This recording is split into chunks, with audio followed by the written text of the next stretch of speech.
안녕하십니까? 이 화요 예배에 성전을 찾으신 모든 분들을 환영합니다. 저는 오늘 불의한 청지기라는 제목으로 함께 말씀을 나누려고 합니다. 오늘 먼저 말씀 누가복음 16장 8절과 9절에 있는 말씀 보시겠습니다. 누가복음 16장 8절과 9절 말씀입니다. 주인이 이 옳지 않은 청지기가 이를 지혜 있게 하였으므로 칭찬하였으니 이 세대의 아들들이 자기 시대에 있어서는 빛의 아들들보다 더 지혜로움이라. 내가 너희에게 말하노니 불의의 재물로 친구를 사귀라. 그리하면 그 재물이 없어질 때에 그들이 너희를 영주할 처소로 영접하리라. 아멘. 설교를 다 듣고 나면 설교에 대해서 다시 되짚어보면 설교 내용은 생각은 안 나는데 설교의 예화만 생각날 때가 가끔 있는 것 같습니다. 여러분도 한 번씩 경험을 해보셨으리라고 생각되는데요. 여러분께 지금까지 들은 설교 중에 정말 재미있었던 예화 하나를 소개해 달라고 하면 분명 하나쯤은 있으실 것입니다. 저도 한 개 말해보라고 한다면 이런 게 번뜩 생각나더라고요. 남자는 세상에서 3명의 여자 말을 잘 들어야 되는데 한 명은 어머니고 두 번째는 아내고 세 번째는 내비게이션 아가씨의 목소리다. 다들 잘 알고 계시네요. 중요한 내용이긴 합니다만 이렇게 제가 왜 이것을 기억하고 있는지는 잘 모르겠습니다. 그런데 예화는 기억하는데 이 설교를 언제 왜 사용했지라고 저에게 물어본다면 저는 사실 잘 기억이 안 납니다라고 얘기할 것 같습니다. 사실 이유는 있습니다. 사람이 더 재미있고 더 극적인 것을 좋아하기 때문이지요. 그런 것을 더 잘 기억하기 때문입니다.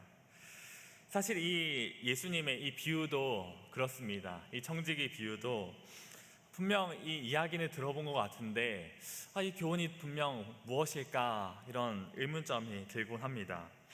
분명 이 이야기가 어떤 이야기인지는 다들 알고 계실 것입니다. 한 청지기가 주인에게 잘리게 되고 그런데 꾀를 내어서 빚진 자들을 탕감해 줍니다. 그랬더니 주인이 지혜 있는 자라고 그 청지기를 칭찬합니다. 정말 이상한 이야기입니다. 도저히 좀 잘 이해가 되지 않고 또 이상한 이야기라서 어쩌면 더 잘 기억하고 있는 것일지도 모릅니다. 이 비유는 참 말썽달썽한데요. 청지기는 분명 자신의 돈도 아닌데 주인의 돈을 가지고 빚진 자를 탕감해 줍니다. 그런데 주인은 그 청지기에게 꾸짖지 않고 그를 칭찬합니다. 주인이 멍청한 것일까요? 아니면 주인이 좀 순진한 것일까요? 청지기의 행동이 분명 자신에게 손해를 끼쳤음에도 불구하고 잘했다라고 합니다. 그리고 예수님의 말씀이 더 혼란스럽게 합니다. 불의의 재물로 친구를 사귀라. 예수님께서는 횡령이나 배임을 정당화하시는 것일까? 분명 그러신 것은 아닐 텐데 또는 이런 돈은 친구 사귀는데 써도 되는 것일까? 이런 이해하기 힘든 말씀을 하십니다. 그렇지만 이 비유에 대해서 다시금 한번 생각해보고 제가 받은 은혜를 함께 나누고자 합니다. 우선은 이 비유에 대해서 잘 이해할 필요가 있는 것 같습니다. 이 비유에 대해서 좀 자세하게 설명을 드리면서 나가도록 하겠습니다. 우선 누가복음 16장 1절에 있는 말씀입니다. 또한 제자들에게 이르시되 어떤 부자에게 청지기가 있는데 그가 주인의 소유를 낭비한다는 말이 그 주인에게 들린지라. 우선 이 부자에게 청지기가 있었다고 합니다. 이 청지기란 여러분들께서 잘 아시다시피 주인의 재산을 관리하는 사람입니다. 특히 부동산이 큰 부분을 차지했습니다. 청지기는 이제 주인의 밭을 빌려주고 농작물을 통해서 이자로 받았습니다. 어떻게 말하면 소작농들에게 땅을 빌려준 것이죠. 그런데 이 주인에게 비리의 소식이 들립니다. 이 청지기가 주인의 소유를 낭비하고 있다는 것입니다. 이 낭비하고 있다는 것은 청지기가 자기 자신을 위해서 이기적으로 소유를 사용하고 있다라는 의미입니다. 다시 말해서 청지기는 주인인 것 마냥, 재물이 자신의 것인 것 마냥 그렇게 낭비하고 있었던 것입니다. 그리고 주인은 이 소식을 듣습니다. 그리고 2절 말씀입니다. 주인이 그를 불러 이르되 내가 너에게 대하여 들은 이 말이 어찌 됨이냐? 내가 보던 일을 세마라. 청지기 직무를 계속하지 못하리라 하니. 주인은 이 믿을 만한 사람에게서 확실한 근거를 가지고 얘기하는 것 같습니다. 그래서 주인은 단언합니다. 추궁하거나 사실관계를 따져볼 만도 한데 그렇게 하지 않습니다. 내가 너에게 들은 말이 어찌 됨이냐? 라는 질문 뒤에 이 말의 의미를 추적하자면 결코 해명이나 변명을 바라는 질문이 아닙니다. 너 지금 뭐 하는 것이냐? 라고 따지고 있습니다. 그 뒤에 있는 내용을 이제 현대어 성경에서는 이렇게 느낌을 잘 살려서 표현하고 있는데요. 주인이 이렇게 말합니다. 어떻게 된 건가? 장부를 정리해서 제출하게, 자네를 해고시켜야 하겠네. 직장인들에게 넌 해고다 라는 말보다 더 가슴을 답답하게 하는 말은 없을 것입니다. 이 청지기는 이젠 어떻게 살아야 하나 온갖 걱정이 다 들 것입니다.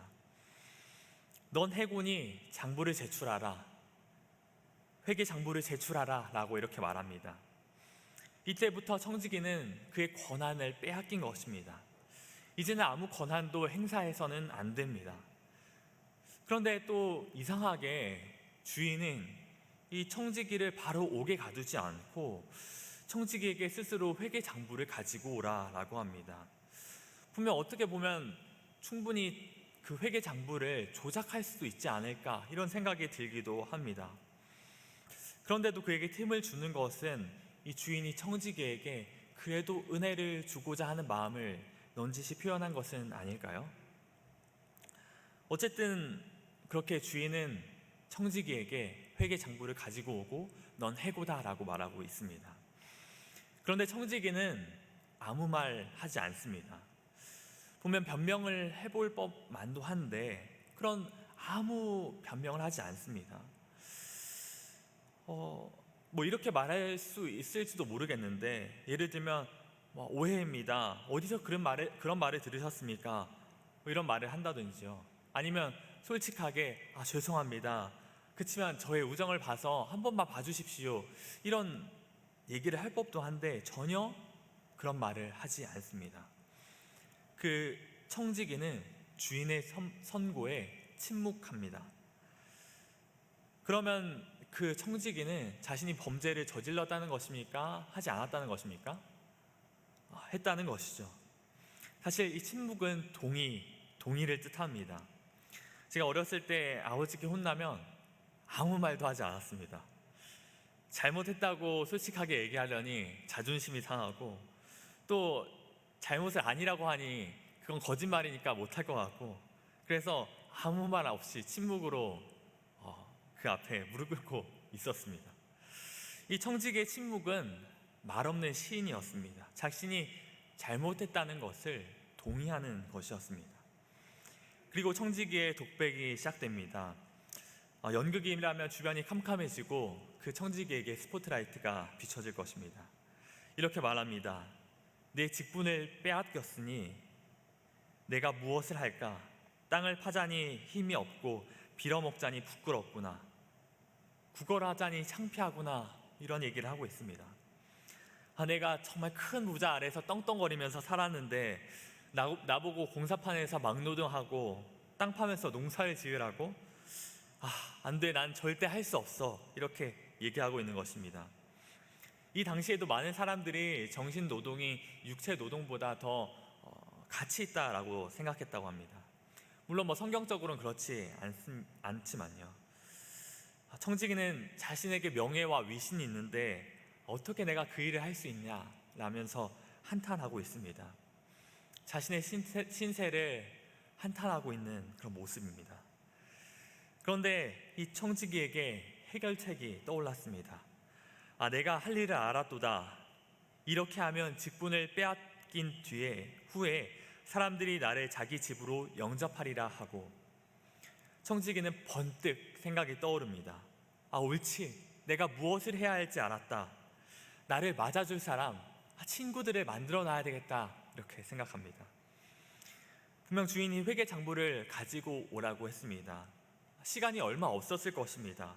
한두 시간이면 정말 많은 시간이겠죠. 그런데 이 주인이 급하게 청지기는 급하게 채무자를 부릅니다. 시간이 얼마 없었기 때문입니다. 그래서 이렇게 말합니다. 5절 말씀을 가져오지 않았네요. 5절 말씀 읽겠습니다. 주인에게 빚진 자를 일일이 불러다가 먼저 온 자에게 이르되 내가 내 주인에게 얼마 빚졌느냐. 청지기는 몰라서 묻는 것이 아닙니다. 분명 장부에 빼곡히 정확하게 기록되어 있을 것입니다. 그런데 이 빚진 자가 자신이 얼마 빚졌는지를 깨닫고 빚을 얼마나 낮추어 줄지 알도록 그렇게 얘기를 물어본 것입니다. 그래서 말하되 기름 100마리니이다. 이르되 여기 내 증서를 가지고 빨리 앉아 50이라 쓰고. 우리는 지금 비리의 현장을 보고 있습니다. 기름 100마리 당시 시세로는 1000데나리온 정도 된다고 합니다. 1데나리온이 노동자 하루의 품삯인데요, 노동자 한 명이 1000일 동안 아무 돈을 쓰지 않고 모으는 그런 어마어마한 돈입니다. 오늘날로 정말 싸게 한 사람의 노동자의 하루 임금을 10만 원이라고 가정하면 거의 1억 가까이 되는 돈입니다. 그런데 이 청지기가 이런 말을 하고 있는 것입니다. 1억 지우고 거기 5천만 원 쓰세요라고 말하고 있는 것입니다. 그리고 또 계속해서 얘기합니다. 또 다른 이에게 이르되 너는 얼마나 빚졌느냐. 이르되 밀 100석이니이다. 이르되 여기 내 증서를 가지고 80이라 쓰라 하였는지라. 또 이 일 100석은 물론 계산에 따라서 책에 따라서 다른데 노동자가 1년 또는 책에 따라서는 10년 일해야 얻을 수 있는 그런 돈입니다. 최저임금을 따져서 1년 연봉으로 하면 2,400만 원 정도 되는데 이것의 20%면 거의 480만 원, 거의 500만 원 정도 되는 큰 돈입니다. 이것도 사실 엄청나게 큰 돈이죠. 그래서 이 두 사람은 큰 돈을 탕감받습니다. 그런데 생각해 볼까요? 이 채무자들은 이 청지기가 해고당한 사실을 알고 있을까요? 분명 알고 있다면 절대로 계약하지 않을 것입니다. 절대로 탕감받으려 하지 않을 것입니다. 후에 어떤 일이 일어날지 모르기 때문입니다. 빚진 자들은 항상 을의 입장에 있었고 주인과 최대한 좋은 관계를 유지해야 했습니다. 그렇기 때문에 절대로 잘못된 일은 할 수 없었죠. 청지기가 해고된 줄도 모르고 좋다 하고 정말 감사하다 하며 계약서를 다시 쓰고 있었습니다. 불의한 청지기는 과거와는 다른 방식으로 이렇게 그의 상황을, 그의 문제를 해결해 나갑니다. 실물교훈에는 이렇게 기록하고 있는데요, 비유에 나오는 종은 장래를 위하여 아무것도 준비하지 않았다. 그 종은 다른 사람의 유익을 위하여 쓰도록 맡겨주신 선물을 자기 자신을 위하여 사용했다. 그는 현재만을 생각했다. 청지기 직분을 빼앗기게 되었을 때에 그는 제 것이라고는 하나도 없었다. 그러나 그의 주인의 재산이 아직 자기 수중에 있었으므로 그는 그것을 사용해서 자신을 위하여 장래의 궁핍에 대처하기로 결심했다. 그는 이 일을 이루기 위하여 새로운 방법을 사용하지 않으면 안 되었다. 그는 자신을 위하여 주인의 재물을 떼어놓는 대신에 다른 사람에게 나누어 주는 방법을 취했다. 그가 이렇게 해서 친구를 얻게 되면 그 친구는 그가 면직을 당할 때에 그를 대접하게 될 것이었다. 이 청지기는 주인의 재물을 함부로 사용하여서 친구를 얻습니다. 빚을 탕감해 주면서 환심을 사는 것이죠. 그런데 주인은 손해를 얻습니다. 누가복음 16장 8절에 주인이 이렇게 얘기합니다. 주인이 이 옳지 않은 청지기가 일을 지혜 있게 하였으므로 칭찬하였으니. 이 성경절만 보면 정말로 전혀 개연성이 없습니다. 어떤 주인이 자기 멋대로 채권 금액을 줄여버린 청지기를 좋아하겠습니까? 아무리 부자라도 한순간에 5,500만 원이 날아가는데 야, 네가 지혜 있다 칭찬하지는 않을 것입니다. 오히려 넌 이제 감옥에 가야 돼, 너의 인생은 끝이야, 이렇게 말하는 것이 좀 속이 시원하고 논리적으로 맞는 것처럼 보입니다. 이 주인은 뭔가 이상해 보입니다. 물론 이 성경의 비유에서 이 비윤리적인 것을 동의하는 것은, 용납하는 것은 절대 아닙니다. 비유 속에서 주인이 청지기를 칭찬했다고 해서 예수님께서 이 잘못된 일을 동조하거나 허락하신 것도 전혀 아닙니다. 성경에서는 이 청지기를 계속해서 불의한 청지기, 불의하다라고 수식합니다. 그리고 예수님께서는 그의 재물을 불의한 재물이라 라고 말씀하십니다. 그의 행동과 그의 재물은 비도덕한 것이었다라고 얘기하고 있는 것이죠. 단지 예수님께서는 이 비유를 통하여 한 교훈을 전달하고자 하셨습니다. 이 비유는 이 메시지를 전달하고자 하는 것이 목적이었습니다. 우선 청지기가 잘한 것을 볼까요? 청지기가 잘한 것은 과감한 선택이었습니다. 그에게 결산의 날이 다가왔을 때에 그는 신속하게 결심했습니다. 시간이 없었습니다. 그런데 위기가 닥쳐오니 각성했습니다. 자신의 꾀를 정말 순간적으로 짜내서 모략을 세웠습니다. 그래서 쥐가 쥐구멍으로 숨듯 그 문제에서 바로 도망치려고 합니다. 그래서 예수님께서 이 비유를 통해서 주고자 하시는 첫 번째 교훈은 너의 미래를 지금 당장 신중하게 대비하라는 것입니다. 이 비유를 듣고 있는 청중들에게 말씀하고 경고하고 계셨습니다. 너희는 이 청지기와 똑같은 상황에 있다. 그러니 상황의 심각성을 인지하고 용감하고 단호하고 지혜 있게 너희는 행동해야 된다라고 예수님께서는 경고하고 계셨습니다. 그리고 두 번째로 청지기가 칭찬받은 이유가 있습니다. 그 이유는 바로 탕감입니다. 탕감이란 자비를 베푸는 것입니다. 물론 자신의 재물도 아니었습니다만 그는 빚을 탕감해 주었습니다. 이 부분이 아주 중요한 부분입니다. 물론 청지기는 자신을 위한 동기로 시작하긴 했지만 그 빚진 자에게 큰 은혜를 베풀었습니다. 이 비유에서 두 사람이 큰 재물의 탕감을 받는데요, 그 두 사람의 마음이 어땠을까요?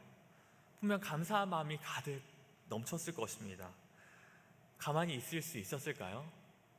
그는 그 은혜를 받은 것에 대해서 주체할 수 없어서 기쁘고 또 그 은혜를 나누려고 했을 것입니다. 이 예수님 당시의 문화는 공동체 문화였는데요, 경사가 있으면 동네 사람들을 모아서 함께 기쁨을 나누었습니다. 성경에도 보면 잃은 양, 잃은 은전, 잃은 아들을 찾았을 때에 잔치를 벌입니다. 자신의 기쁨을 함께 사람들과 나누려고 하는 것이죠. 어쩌면 이 탕감받은 사람도 자신의 기쁨을 동네 사람들과 나누려 했을지도 모릅니다. 그리고 모인 동네 사람들에게 이렇게 말을 했을 것입니다. 정말 너그러운 주인입니다. 저의 빚을 탕감해 주었고 저의 짐을 덜어주었습니다. 그리고 그 청지기는 정말 지혜로운 청지기입니다. 그 청지기가 말하길 주인에게 정말 잘 말씀을 드려서 빚을 줄여주었다, 이렇게 말을 했어요. 참 얼마나 고마운지 모르겠습니다. 그 주인과 또 청지기는 제 생명의 은인입니다. 이렇게 채무자는 주인과 청지기의 인자함을 사람들에게 널리 전하였을 것입니다. 청지기가 첫 번째 낭비를 했을 때는 주인은 그에게 해고를 선언합니다. 그런데 두 번째 낭비에서는 그를 칭찬합니다. 두 낭비 똑같이 주인의 재산에 해를 끼쳤습니다. 그런데 다른 점이 있다면 첫 번째 낭비는 자신의 이익을 위한 것이었지만 두 번째 낭비는 그 이익이 빚진 자들에게 돌아갔습니다. 이 탕감은 주인의 명예를 드높였습니다. 분명 주인은 딜레마에 빠질 것입니다. 분명 잘못된 계약이었고 다시 계약을 돌리려고 한다면 그 후폭풍은 어떻게 감당해야 될까? 분명 채무자는 화를 낼 것 아니겠습니까? 주인을 향한 자비의 칭찬이 이제는 주인의 인색함에 대한 저주로 변할 것입니다.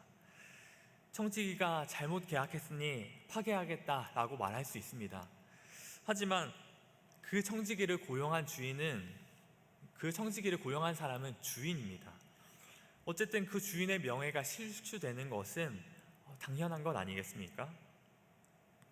그리고 나서 그러면 탕감을 하고 나서 그냥 주인만 해고시킨다면요? 분명 주인은 자신의 욕심만 채우는 사람이라고 소문날 것입니다. 결국 이 탕감은 주인의 위기로 변합니다. 주인이 이 위기를 벗어나는 방법은 청지기를 칭찬하는 것입니다. 여기 주인은 탐욕에 눈이 멀어 있는 사람은 아닌 것 같습니다. 그래도 자비롭고 너그러운 사람인 것 같습니다. 주인의 상품과 청지기의 행동에 공명이 생겼을 때 이 주인은 이 청지기를 칭찬합니다. 8절 말씀입니다. 주인이 이 옳지 않은 청지기가 이를 지혜 있게 하였으므로 칭찬하였으니 이 세대의 아들들이 자기 시대에 있어서는 빛의 아들들보다 더 지혜로움이니라. 여기서 이 빛의 아들들이란 종교적으로 정말 열심 있는 유대인들을 뜻했습니다. 빛의 아들들의 슬기로움이 이 세대의 슬기로움, 세상에 있는 사람들의 슬기로움이 훨씬 더 낫다라고 이렇게 얘기하고 있습니다. 그래서 예수님께서는 유대인들의 탐욕을 책망하고 계셨습니다. 복을 독점하려는 유대인들보다는 빚을 탕감해 주어 자기 살 길을 찾는 청지기가 훨씬 더 지혜 있다라고 예수님께서는 말씀하고 계시는 것입니다. 그리고 예수님께서는 말씀하십니다. 내가 너에게 말하노니 불의의 재물로 친구를 사귀라. 그리하면 그 재물이 없어질 때에 그들이 너희를 영주할 처소로 영접하리라. 이 청지기는 자신에게 아무 권한이 없는 재물을 나누어 주었습니다. 그러나 그 행위가 청지기를 살렸습니다. 예수님께서는 이 비유를 통해서 내 자신의 것을 다른 사람을 위해 사용하라라고 말씀하십니다. 더 먼저는 너희가 가지고 있는 것이 너희 것이 아니라라고 말씀하시고, 그래서 그것을 다른 사람을 위해 사용해야 된다라고 말씀하고 계십니다. 그렇게 다른 사람을 이롭게 함으로 너희 자신이 큰 은혜를 얻게 될 것이다 라고 말씀하고 있는 것입니다.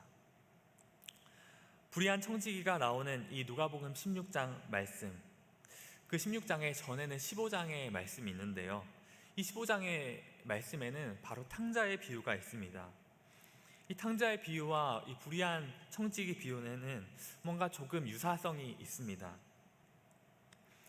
첫 번째로는 제멋대로 구는 아랫사람에게 은혜를 베푸는 주인 또는 아버지가 있다는 것입니다. 두 번째로는 반대로 아버지 또는 주인의 재산을 낭비하는 아들 혹은 청지기가 있었습니다. 그리고 이 둘 다 자신이 저지른 큰 실수를 깨닫습니다. 그리고 후에는 둘 다 용서를 받습니다. 탕자는 아버지께 감으로 용서를 받았고, 청지기는 나눠줌으로써, 빚을 탕감해 줌으로써 은혜를 받고 용서를 받습니다. 우리는 탕자와 같은 사람들입니다. 그리고 또 불의한 청지기와 같은 사람들입니다. 때로는 이기적인 마음 때문에 하나님께서 주신 것을 낭비하며 살아갈 때가 있는 것 같습니다. 그러나 우리가 돌이켜 하나님께 나아갈 수 있는 이유는, 또 더 나아가서 우리가 움켜쥔 것을 다른 사람에게 나누어 줄 수 있는 이유, 다른 사람에게 펼칠 수 있는 이유는 바로 하나님께서는 자비의 하나님, 용서의 하나님이시기 때문입니다. 이 비유를 통해서 예수님께서는 그분의 자비를 보여주셨습니다. 첫째는 불의한 청지기가 나눴는데, 빚을 탕감했는데 하나님께서는 그 주인은 그 청지기를 용서하였습니다. 둘째는 청지기가 탕감받은 돈은 절대 자신의 돈이 아닙니다. 주인의 돈이었습니다.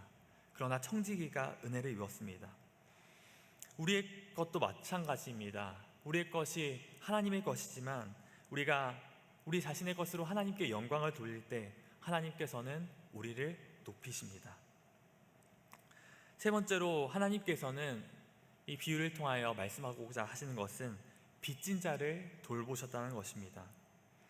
빚을 졌다는 것은 속박의 굴레에서 벗어날 수 없는 자들을 뜻하고 있습니다. 하나님께서는 낮은 곳에 있는 사람들을 돌보시고 그들의 아픔과 그들의 고통을 위로하고 해결해 주려고 하시는 그런 모습을 이 비유를 통해서 알 수 있습니다. 불의한 청지기는 사실 하나의 비유일 뿐이지만 이 성경에서 불의한 청지기와 비슷한 경험을 한 사람이 있습니다. 바로 삭개오입니다. 삭개오는 자신의 죄를 깨닫고 예수님의 은혜를 붙잡습니다. 그리고 예수님께 이렇게 고백하지요. 삭개오가 서서 주께 여짜오되 주여 보시옵소서, 내 소유의 절반을 가난한 자들에게 주겠사오며 만일 누구의 것을 속여 빼앗은 일이 있으면 내 갑절이나 갚겠나이다. 이제는 나를 위하여서 재물을 쌓는 것이 아닌 타인을 위하여 낭비하겠다라는 삭개오의 고백입니다. 인문학을 하나님께라는 책에서 한지욱 씨가 이런 글을 기록하고 있습니다. 어떤 사람이 새 자전거를 열심히 닦고 있었다고 합니다. 그런데 한 아이가 다가와서 물었다고 합니다. 아저씨, 이 자전거 비싼가요? 그래서 자전거 주인이 대답했습니다. 몰라, 이 자전거는 우리 형님이 주신 거라서 내가 가격은 정확하게 모르겠는데. 그러자 아이가 부럽다는 듯이 나도 라는 말을 꺼냈습니다. 자전거 주인은 당연히 이 아이가 나도 그런 형이 있어서 이런 자전거를 받았으면 좋겠어요 라고 말할 줄 알았습니다. 그런데 아이의 말은 뜻밖의 말이었습니다. 나도 그런 형이 될 수 있었으면 좋겠어요. 내 동생은 심장병이 있는데 조금만 움직여도 숨을 헐떡거려요. 나도 내 동생에게 이런 멋진 자전거를 사줄 수 있는 형이 되고 싶어요. 참 가슴 따뜻해지는 이야기입니다. 늘 도움을 받는 동생이 되고 싶어하는 사람도 있을 것이고, 또 도움을 주는 형님이 되고 싶은 사람들이 있을 것입니다. 어떤 사람들은 더 많이 받지 못해서 불평하는 사람들이 있는가 하면, 또 어떤 사람들은 더 주지 못해서 미안해서 안타까워하는 사람들이 있습니다. 여러분은 어느 쪽이신가요? 사실 오늘 본문의 말씀은 재물에 관해서 초점을 맞추고 있습니다. 우리가 가진 재물을 나눠야 한다는 것이죠. 그렇지만 우리가 나눌 수 있는 것은 단지 재물뿐만은 아닙니다. 또 꼭 큰 것만은 아닙니다. 우리가 맑은 눈빛, 다정한 얼굴, 축복의 인사, 반기는 미소, 또 위로하는 손길과 기도, 또 위로하는 말과 글, 격려의 박수, 따뜻한 포옹, 또 함께 있어주는 것, 이런 모든 것들이 우리가 나눠줄 수 있는 모든 것 아닐까요? 실물교훈 373페이지는 이렇게 기록하고 있습니다. 하나님과 그리스도와 천사들은 괴로움을 당하는 사람들과 고생당하는 사람들과 죄에 빠진 사람들을 위해 봉사하고 계신다. 하나님의 위로와 격려를 경험하는 우리 모든 별내교회 성도님들이 되시길 소망합니다. 그리고 더 나아가서 괴로움을 당하고 고생하는 사람들, 또 죄에 빠져 있는 사람들에게 그들을 위해서 위로하고 봉사하는 여러분들이 되시길 소망하며 말씀을 마치겠습니다.